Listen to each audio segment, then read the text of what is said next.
What is your name and what office are you running for? My name is Ramey DEMIAN, and I am running for the ward which is South Central. It's called E-pee-koo-kanipiaohtsi, which is 34th Avenue all the way to the International Airport, so I can wave bye-bye to you if you're leaving the city.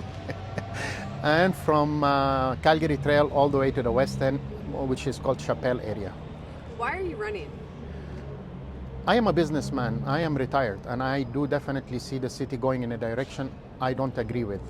So either I have coffee with my friend and do something about it, or stand up and do something.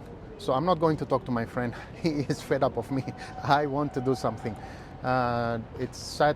I've been here since 1983, and it is very sad for me to see the city is going in this particular direction. So definitely I am not happy about the crime, I'm not happy about the infrastructure, and definitely the property tax. Not sure if you want me to continue on with the question, but the last 4 years, I have been with the Assessment Review Board, which is the people complaining about property tax. That I heard a lot of not nice things from the citizens, the people that build this particular city. I have been here since 1983, and I see the city is just going nowhere. What is your most recent job?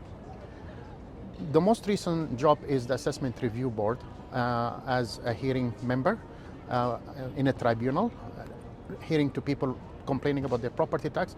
But I'm also a real estate broker. I have been a broker of property management since 1997, I believe. I ran a very successful RE/MAX office, and I had beautiful agents working for me. If you are elected, what would be your first priority to fix? We have to see where the budget is for the city, where the spending of the city is. I will consider it leaking. There is a lot of deficiencies. We need to put our budget back. Otherwise, we're just going to charge property taxes higher and higher, and people are tired. We are going in a direction we don't know what the future is bringing between the US tariffs, increase in taxes, increase in mortgages. We're affecting a lot of general Edmontonians. That's not how the city I grew up and I love. I wanted to go into that particular direction. Yes, the city is growing, but we can work. The city needs leadership, and that's the top priorities that we have to work with. If you are elected, how would you balance fiscal responsibility? We have to look at the budget. We have to work together as a team. If we don't know how to solve something, we need the expert. There is a lot of expert peoples in the industry, Edmonton Chamber of Commerce, other organizations. Those are the people that we need to work with. So we need to know where is the deficiency that the city is having. The management in the city are demanding things to build the city, that's their right. But at the same time, we can't just look at the management, what their needs are. We have to look what the future is going to bring for us.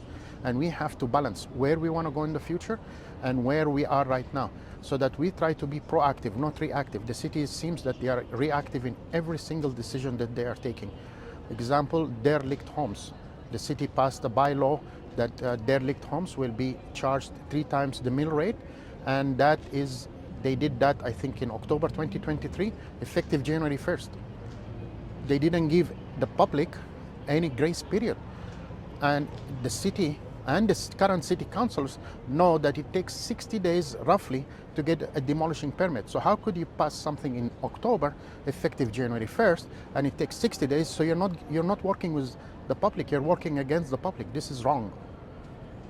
Construction along timelines have been frustrating Edmontonians. What would you change about how Edmonton plans and delivers these projects? That is one of the questions I have. I have a very dear friend working in the city. They tell me, and I don't want to say he or she, they tell me every single project in the city is over budget, over time. And at the end, it's either the city is suing the contractor or the contractor is suing the city. Something is broken there. Why does it take years to build a particular area? This is very frustrating for Edmontonians. What would be your plan to make Edmonton safer? That's a very complicated question. I wish I have one answer for you. But to make Edmonton safer, we need to work with our community leaders. We need to work with the policing. But the most important thing is, if I am bound by certain bylaws, I want others to also be bound by the same bylaws, such as, and I don't want to call it homeless people, because not everybody who's homeless is to be classified as homeless. Some homeless people just need an opportunity to stand, and those people are very important for the community. They just need a chance. Then there is other people who need some kind of help, whether it's from the provincial government. Work with the provincial government. We work together to make our city better. If these people need housing, let us find the housing. If they need some kind of mental help, let's deal with that. If they need help with the drug problems, let's deal with that. But we cannot just simply be standing here and looking and hopping, things like that. But what I mean, if right now it seems that there is two levels of standards. If I am throwing garbage, just regular garbage on the floor, it seems certain people don't have that. I'm talking about people with mental problems. So if I'm to be abiding by a bylaw, those people have to be abiding by the same bylaw. So then the rule is leveled, but otherwise it seems there is some people who just don't care about the city, whether it's graffiti or throwing those scooters and bikes all over, or riding them on a pond of water and so on.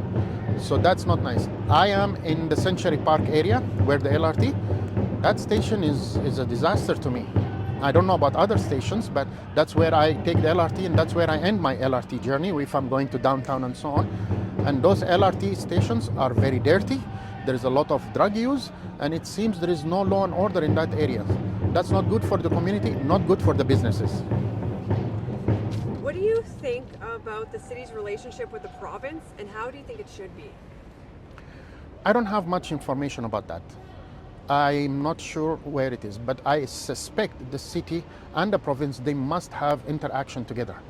To what level it is, I don't have that much information to answer you. What is your vision for Edmonton? As I said, I came here in 1983. This is my city. It's a beautiful city for you, for me, and for everybody. I want the kids that takes the LRT, that they are safe, whether it's male or female. I want the community to be there. In my neighborhood, I live in Blue Quill area, which is in the same ward that I am running. It's actually a disaster. At night, we have to keep an eye. Neighbors, all the neighbors' lights are on. So we are worried about crime. The crime is much higher in the last many, let's call it 4, 5, 6 years, than it has been since we have been living there. We need to have a better infrastructure. We are frustrating drivers. I have friends who live in Chappelle area. By the time they go home, just that pinched area where that's one lane for a whole community, the city keeps giving permits to build the whole community. Let's call it Chappelle, Persley, and all that stuff.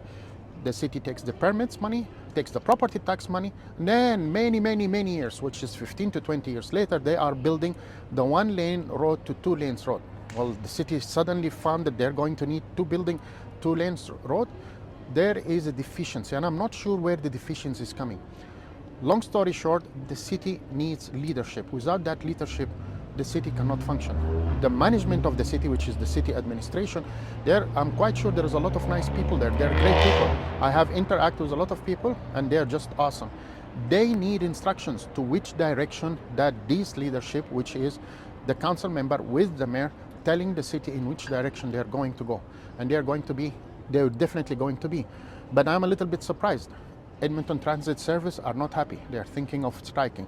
The civil servants are thinking to strike. The Edmonton Police Union is a little bit unhappy about this and that. The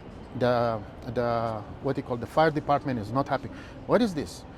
Every single identity in the city are a little bit not happy. That's not healthy for our city. What's going on? Am I just exaggerating it, or what? Every single door I knocked on, people are frustrated from what the city direction is going. I write letters to certain members of the council member, there's no response. I write letter to the city officials about certain things, whether it's infrastructure or property tax and things like that, there is no response. And I don't understand. Am I sending the wrong email to the wrong something? Somebody will respond, just to be just to tell the truth. Somebody will respond, and then when you challenge them, not challenge as an arguing, they just completely ignore. I have emails, I can prove it, I can show that in fact. If you are elected, What is one thing you want people to remember you accomplished at the end of your term? That I do care about the city. This is our city together. This is not just for me. We are a community, we work together. Regardless of what color, what male, female, whatever, this is for all of us. This is very important. It's important for the businesses, important for the communities. This is where my kids are going. Elderly people, when I came here in 1983, those elderly people have already taken this city in a nice direction. It is up to us to give this nice direction to our kids and grandkids and so on. Otherwise, this city will be like other major cities that we hear about, whatever it is. I don't want to name cities, that it's full of garbage, graffiti. Now we are going to be reactive, and that is not going to be healthy. We need to be proactive.